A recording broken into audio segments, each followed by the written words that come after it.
ఏదైనా నీవు జ్ఞాపకం చేసుకొని ఏ విధంగా కలిగి ఉంటున్నావు?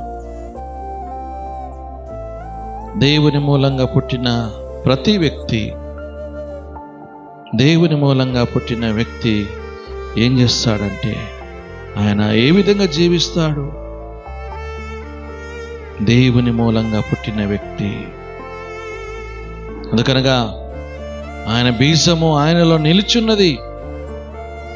క్రీస్తు బీజము మనలో ఉన్నది గనక మనం దేవుని మూలంగా పుట్టిన వారం గనక పాపము చెయ్యము, చేయజాలడమని దేవుని లేఖనాన్ని మనం చూస్తున్నాం. దేవుని బిడ్డలమైన మన జీవితాల్లో ఏ విధంగా కలిగి ఉంటున్నామని మనం పరిశీలించుకొని ప్రార్థన చేసుకుందాం. దేవుడు కొన్ని మాటలను దీవించి ఆశ్రయించును గాక. మనం క్రీస్తు రక్తములో కడగబడిన మన జీవితంలో